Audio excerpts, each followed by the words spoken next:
Hello guys, welcome back to this channel.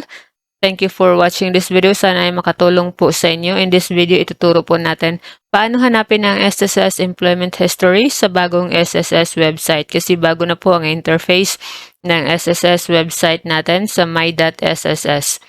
Kung kailangan mo ito sa loan application, pag-verify ng contributions o kahit simpleng personal record, siguradong makakatulong ito. Simulan natin. So, step 1, pumunta sa bagong SSS website.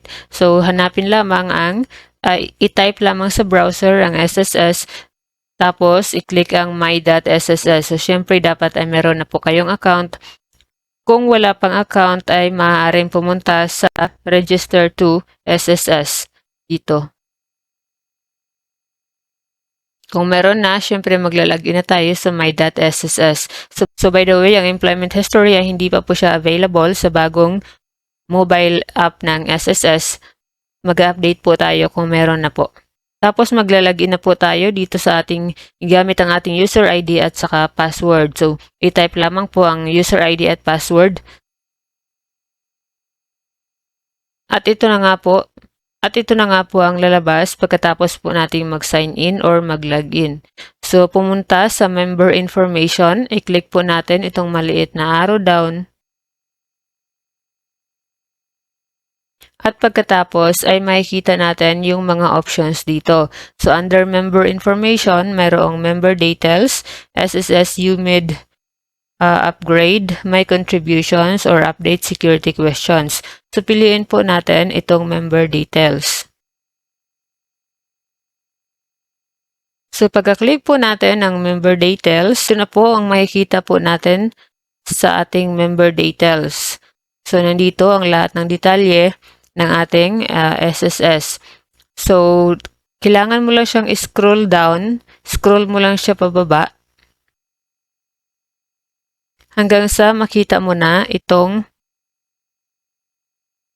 sa pinakadulo, makikita mo itong part na to, merong coverage history. So, makikita mo dyan yung mga employment history mo. So, dito na yung final step.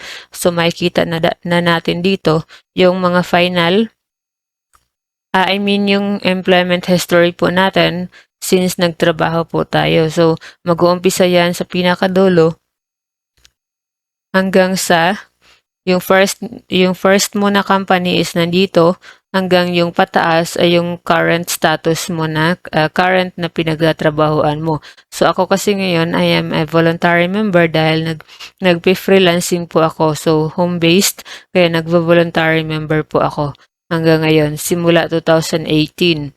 So ganyan lang po siya. So sinubukan ko rin pong i-click. So hindi po siya nakiklik. Wala na pong ibang information about employment history.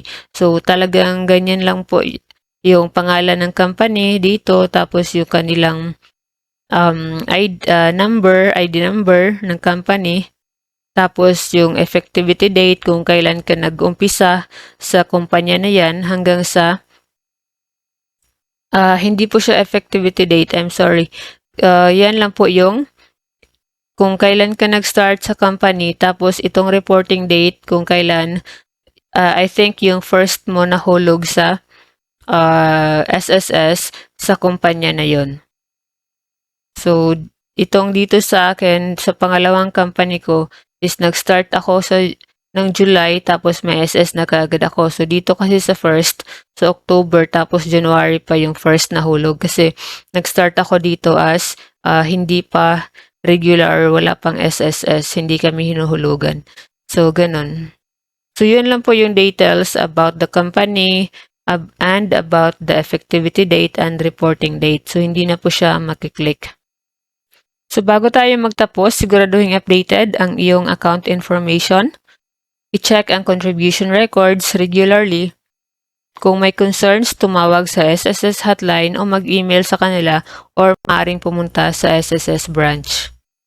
Thank you for watching this video and sana ay nakatulong po sa inyo. Huwag pong kalimutang mag-subscribe dito po sa ating YouTube channel